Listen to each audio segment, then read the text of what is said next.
ಧರಿಸಿ ವಾಹನ ಚಾಲನೆ ಮಾಡಿ ಎಂದು ಗಂಗಾವತಿ ತಾಲೂಕಿನ ಪೊಲೀಸ್ ಇಲಾಖೆ ವತಿಯಿಂದ ಬೈಕ್ ರ್ಯಾಲಿ ಹಮ್ಮಿಕೊಳ್ಳಲಾಗಿದೆ. ದ್ವಿಚಕ್ರ ವಾಹನ ಸವಾರರು ತಮ್ಮ ಸುರಕ್ಷತೆ ದೃಷ್ಟಿಯಿಂದ ಎಚ್ಚರಿಕೆಯಿಂದ ವಾಹನ ಚಾಲನೆ ಮಾಡಬೇಕು. ಕಡ್ಡಾಯವಾಗಿ ಹೆಲ್ಮೆಟ್ ಧರಿಸಬೇಕು. ದ್ವಿಚಕ್ರ ವಾಹನ ಸವಾರರಿಗೆ ಹೆಲ್ಮೆಟ್ ಕೇವಲ ಕಾನೂನಲ್ಲ, ಅದು ಜೀವ ಉಳಿಸುವ ಕವಚವಾಗಿದೆ.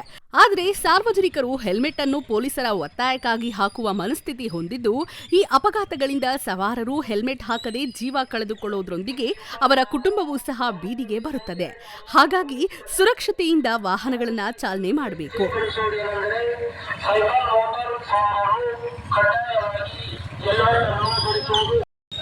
ಆಗಸ್ಟ್ 1ನೇ ತಾರೀಕಿನಿಂದ ನಾವು ಹೆಲ್ಮೆಟ್ ಕಡ್ಡಾಯ ಮಾಡ್ತಾ ಇದ್ದೀವಿ. ಇದು ಮೊದಲಿಗೆ ಕಡ್ಡಾಯ ಇದೆ, ಆ್ಯಕ್ಚುಲಿ ಕಡ್ಡಾಯ ಇದೆ, ನಮ್ಮಲ್ಲಿ ಜಾರಿ ಆಗಿಲ್ಲ ಇನ್ನೂ.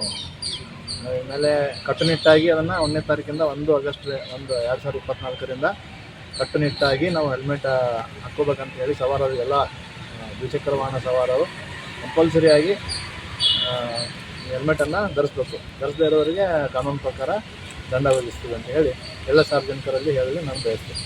ಇತ್ತೀಚಿನ ದಿನಗಳಲ್ಲಿ ಚಾಲನಾ ಪರವಾಗಿ ಹೊಂದಿಲ್ಲದ ಚಾಲಕರು ದ್ವಿಚಕ್ರ ವಾಹನಗಳನ್ನು ಚಾಲನೆ ಮಾಡುತ್ತಿರುವುದು ಪೊಲೀಸ್ ಇಲಾಖೆಯ ಗಮನಕ್ಕೆ ಬಂದಿದೆ ಎಂದು ಡಿವೈಎಸ್ಪಿ ಸಿದ್ದಲಿಂಗಪ್ಪ ಪಾಟೀಲ್ ಹಾಗೂ ಸಿಪಿಐ ಪ್ರಕಾಶ್ ಮಾಳಿ ಮತ್ತು ಟ್ರಾಫಿಕ್ ಶಾರದಾ ಮೇಡಂ ಹೆಲ್ಮೆಟ್ ಧರಿಸಿ ಪಟ್ಟಣದಲ್ಲಿ ಬೈಕ್ ರ್ಯಾಲಿ ಮೂಲಕ ಅರಿವು ಮೂಡಿಸಲಾಗಿದೆ.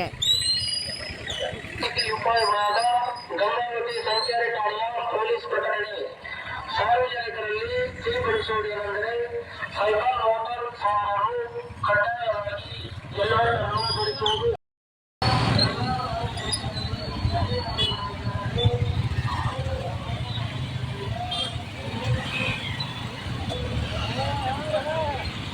ಒಲಿ